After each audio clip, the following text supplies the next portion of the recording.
Hi friends, 6ஆம் வகுப்பில் இயல் 7ல் பார்ப்போமா? பார்ட் 2. தமிழ்நாட்டில் காந்தியடிகள் இந்திய விடுதலைக்கு பாடுபட்டவர். காந்தியை பற்றி தான் பார்க்க போகிறோம், நல்லா பார்த்துக்கோங்க. காந்தியடிகள் இந்திய விடுதலைக்கு பாடுபட்டவர் என்பதை நாடுக நன்கு அறியும்.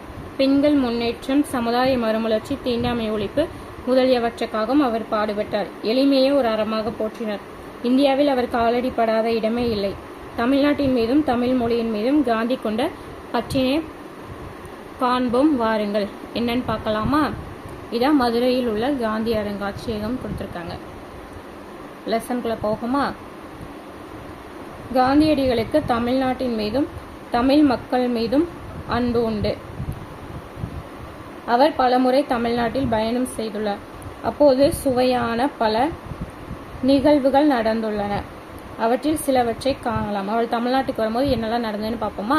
1919ஆம் ஆண்டு பிப்ரவரி மாதம் காந்தியடிகள் சென்னைக்கு வந்தார். காந்தி எப்போ சென்னைக்கு வந்தார்? 1919 பிப்ரவரியில். அப்போது ஆங்கில அரசு ரவுலட் சட்டம் என்றும் கடுமையான சட்டத்தை நடைமுறைப்படுத்தி இருந்தது. அதனை எதிர்த்து பெரிய போராட்டத்தை நடத்த காந்தி திட்டமிட்டார். ஏதோ ரவுலட் சட்டம்னா 1919 அதை எடுத்து போராடணும்னு நினைச்சிருக்காரு. அதை பற்றிய கருத்தாய்வு கூடம் ராஜாஜியோட வீட்டில் நடைபெற்றது. ரவுலட் சட்டத்தை பற்றி கூட்டம் எங்கே நடந்தது? ராஜாஜி வீட்டில். காந்தியடிகள் அங்கு ஒரு மெத்தையில் அமர்ந்திருந்தார். அவருக்கு அருகில் ராஜாஜியும் மற்ற தலைவர்களும் நின்று கொண்டிருந்தனர். அப்போது அங்கு வந்த பாரதியார் சென்று காந்தியடிகளின் அருகில் அமர்ந்தார். திரு காந்தி அவர்களை, நான் இன்று மாலை ஒரு பொதுக்கூட்டத்திற்கு ஏற்பாடு செய்துள்ளேன். அதற்கு தாங்கள் தலைமை தாங்க முடியுமா என்று கேட்டார். இன்று எனக்கு வேறு பணி இருக்கிறது. உங்கள் பொதுக்கூட்டத்தை நாளை நடத்த முடியுமா என்று கேட்டார் காந்தி. அது முடியாது. திட்டப்பட்டபடி கூட்டம் நடக்கும். தாங்கள் தொடங்கு போகும் இயக்கத்துக்கு என் வாழ்த்துக்கள் என்று கூறிய பாரதியார், நான் போய்விடுகிறேன் என்று கூறி எழுந்து சென்று விட்டார். அவர் சென்றதும், இவர் யார் என்று காந்தி வியப்புடன் கேட்டார். இவர் எங்கள் தமிழ்நாட்டு கவிஞர் என்றார் ராஜாஜி. பாரதியார தமிழ்நாட்டு கவிஞர் அப்படின்னு சொன்னது யாரு? ராஜாஜி. அப்படியா? இவரை பத்திரமாக பாதுகாக்க வேண்டும் என்றார் காந்தியடிகள். இந்நிகழ்ச்சியின் மூலம் பாரதியார் பற்றிய காந்தியடிகளின் மதிப்பீட்டை அறியலாம். 1921ஆம் ஆண்டு செப்டம்பரில் காந்தி தமிழ்நாட்டுக்கு வந்தார். அப்போது புகை வண்டியில் மதுரைக்கு சென்றார். செல்லும் வழியில் பெரும்பாலான மக்கள் இடுப்பில் ஒரு துண்டை மட்டும் அணிந்திருப்பதை கண்டார். அப்போது காந்தி நீளமான வேஷ்டி, மேல்சட்டை, பெரிய தலைப்பாகை அணிவதை வழக்கமாக கொண்டிருந்தார். பெரும்பாலான இந்தியர்கள் போதிய உடைகள் இல்லாமல் இருக்கிறார்கள், தான் மட்டும் துணிகளை அணிவதா என்று சிந்தித்தார். அன்று முதல் வேட்டியும் துண்டும் மட்டுமே அணிய தொடங்கினார். அவரது தோற்றத்தில் மிகப்பெரிய மாற்றத்தை ஏற்படுத்திய பெருமை தமிழ்நாட்டுக்கே உண்டு. அந்த கோலத்திலே தம் வாழ்நாள் முழுவதும் இருந்தார். உலகம் போற்றிய எளிமை திருக்கோலம் இதுவாகும். காந்தியடிகள் ஒருமுறை காரைக்குடியை சுற்றியுள்ள ஊர்களில் சுற்றுப்பயணம் செய்தார். அப்போது கானாடு காத்தான் என்னும் ஊரில் அன்பர் ஒருவர் வீட்டில் தங்கியிருந்தார். யாரு? காரைக்குடிக்கு போகும்போது கானாடு காத்தான் அப்படிங்கிற ஊர்ல ஒருத்தர் வீட்டில் தங்கியிருக்காரு. அந்த வீடு மிகவும் ஆடம்பரமாக இருந்தது. வீட்டில் எங்கு பார்த்தாலும் வெளிநாட்டு அலங்கார பொருட்கள் நிறைந்திருந்தன. காந்தியடிகள் அந்த அன்பரிடம், உங்கள் வீட்டை வெளிநாட்டு பொருட்களாக அழகு செய்திருக்கிறீர்கள். அதற்கு செலவு செய்த பணத்தில் 10ல் 1 பங்கு பணத்தை என்னிடம் கொடுத்தால் போதும், இதைவிட அழகாக செய்து விடுவேன் என்று கூறினார்.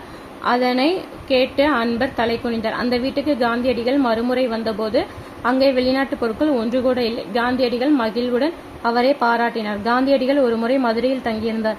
மீனாட்சி அம்மன் கோவிலுக்கு சென்று வரலாம் என்று தலைவர்கள் அவரை அழைத்தனர். அந்த கோவிலுக்குள் செல்ல எல்லா மக்களுக்கும் அனுமதி உண்டா அப்படின்னு காந்தி கேட்டிருக்காரு. அங்கே இருந்தவர்கள் இல்லை என்றனர். அப்படியானால் அங்கே வரமாட்டேன் என்று கூறிவிட்டார்.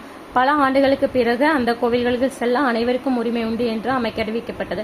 அதன் பிறகு மதுரைக்கு வந்தபோதுதான் காந்தியடிகள் மீனாட்சி கோவிலுக்கு சென்றார். இதே போன்ற நிகழ்ச்சி குற்றாலத்திலும் நடைபெற்றது. குற்றால அருவியில் நீராட அனைவருக்கும் உரிமை அளிக்கப்பட்டு இருந்தது. ஆனால் அருவிக்கு செல்லும் வழியில் ஒரு கோவில் இருந்தது. அதன் வழியாக செல்ல ஒரு சாரருக்கு தடை இருந்தது. எனவே அனைவரும் அருவியில் நீராட முடியாத நிலை இருந்தது. அதனை அறிந்த காந்தி குற்றால அருவியில் நீராட மறுத்துவிட்டார். மனிதர்களிடம் உயர்வு தாழ்வு பாராட்டக்கூடாது என்பதில் காந்தியடிகள் உறுதியாக இருந்ததை இதன் மூலம் அறிய முடிகிறது. அவரோட தமிழ் கையெழுத்துப்பாங்க மோக காந்தி. காந்தியடிகள் தமக்கும் தமிழுக்கும் உள்ள தொடர்பை பற்றி பலமுறை கூறியுள்ளார். தென்னாப்பிரிக்காவில் வாழ்ந்த காலத்தில் தமிழ் மொழியை கற்க தொடங்கியதாக கூறியுள்ளார். ஜி. போப் எழுதிய தமிழ் கையேடு தம்மை கவர்ந்ததாகவும் குறிப்பிட்டுள்ளார். திருக்குறள் அவரை பெரும் கவர்ந்த நூல். ஜி போப் எழுதிய தமிழ் கையேடு. திருக்குறள் வந்து அவரை பெரிதும் கவர்ந்த நூல். 1937 சென்னையே இலக்கிய மாநாடு ஒன்று நடைபெற்றது. அம்மாநாட்டிற்கு காந்தி வந்து தலைமை தாங்கினார். உ.வே.ச. சாமிநாதர் வரவேற்பு குழு தலைவராக இருந்தார். உ.வே. சாமிநாதரின் உரையை கேட்ட காந்தி வந்து மகிழ்ந்தார். வரவேற்பு தலைவராக உ.வே.சா. சென்னையில தான் இலக்கியமாக நடந்தது. காந்தி தலைமையேற்றார் 1937. இந்த பெரியவரின் அடிநிழலில் இருந்து தமிழ் கற்க வேண்டும் என்னும் ஆவல் உண்டாகிறது அப்படின்னு சொல்லி காந்தி சொன்னாரு. யார்கிட்ட? உ.வே.சாட்ட. உ.வே.சாவோட அடிநிழல்ல இருந்து தமிழ் கற்க வேண்டும் அப்படின்னு எண்ணம் இருக்குதுன்னு காந்தி சொன்னாரு. இந்நிகழ்வுகள் மூலம் ஏற்றத்தாழ்வற்ற சமுதாயம் மலர வேண்டும் என்னும் காந்தியடிகளின் உள்ள வலியுறுதியை அறிந்து கொள்ளலாம். மேலும் அவர் தமிழ் மொழியில் மீது கொண்ட பற்றையும் அறிந்து கொள்ள முடிகிறது. புக் பேக் பார்ப்போமா? காந்தியடிகளின் உடை அணிவதில் மாற்றத்தை ஏற்படுத்திய ஊர் மதுரை.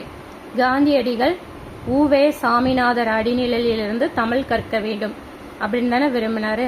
இலக்கிய மாநாடு சென்னை. தமிழ்நாட்டு கவிஞர் பாரதியார் அப்படின்னு சொன்னது யாரு? ராஜாஜி. குற்றாலம்னா அருவி. தமிழ் கையேடு ஜி போப். காந்திக்கு ஜி போப் தமிழ் கையேடு நூலும் திருக்குறளும் பிடித்த நூல்.